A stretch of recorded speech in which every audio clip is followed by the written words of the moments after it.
C'était une soirée à Paris où on visionnait des films et j'ai demandé à Alex de venir travailler avec moi. Et Alex il travaille avec Card depuis 10 ans. Donc du coup, ça s'est fait comme ça, très naturellement. J'avais un projet musical qui comme avait un appel pour les images. Il y a différentes histoires. On a une histoire à nous, pour nous, qui nous sert de trame en fait. Ce qu'on voudrait proposer, c'est plus l'hybridation sur tous ces sons qu'on entend, ces images qu'on voit, et la manière dont on les manifeste.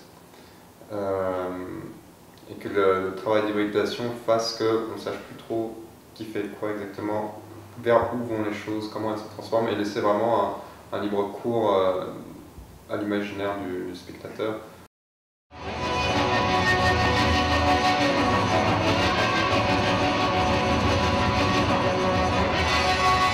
Les choses sont assez planifiées quand même, parce qu'on est quand même... on a une partition, en fait, d'une certaine manière, donc on la joue, et au sein de certains tableaux, on peut se permettre de s'écouter, de pousser les choses un peu plus long, où on a quand même une part un peu d'improvisation au sein de quelques tableaux, mais c'est quand même assez écrit quand même. Le grand pari pour nous, c'était d'être tous les trois sur scène dans les spectacles précédents. C'était Otso qui était sur scène et Alex et moi on était un peu en retrait à piloter des interfaces pour déclencher les vidéos. Et là, le pari c'était vraiment de créer un spectacle où on serait tous les trois sur scène et donc essayer de trouver les instruments, surtout pour nous deux, pour savoir comment on va faire apparaître la vidéo. Et sans qu'on soit derrière un ordinateur, assis, et faire quelque chose de plus engagé corporellement. Et c'est là où sont nées ces interfaces. Donc c'est vraiment, il y a une recherche qui est aussi une suite du travail d'Otso sur l'instrument augmenté.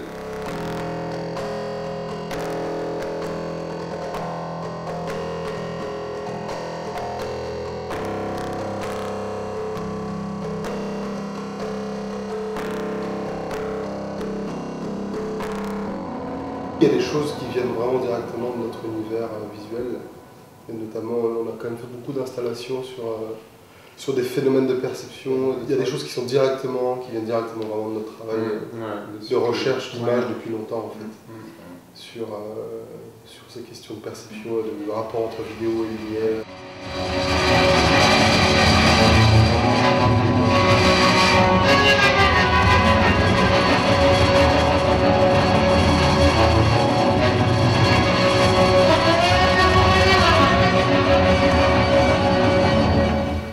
Surtout des résidences pour développer certains aspects particuliers du spectacle. Par exemple, une résidence dédiée que vraiment à la finition des interfaces de contrôle, des systèmes interactifs. D'autres peut-être pour développer certains aspects sur la lumière, et d'autres sur le travail de la musique ou le travail de mettre entièrement tout en réseau, l'interactivité quasi totale. Du coup aussi l'idée de la mutation, parce que ce spectacle va être voué à vraiment changer. Peut-être on ne le refera jamais exactement sous cette forme-là, la scénographie sera peut-être différente, on réadaptera les images, on aura d'autres idées. Et on aime bien cette idée-là de quelque chose qui ne sera jamais pareil en fait. Plus improvisable aussi. Improvisable. Quelque chose, on arrive avec une quincaillerie et puis on fait un show qui peut-être nous-mêmes, on ne sait pas ça.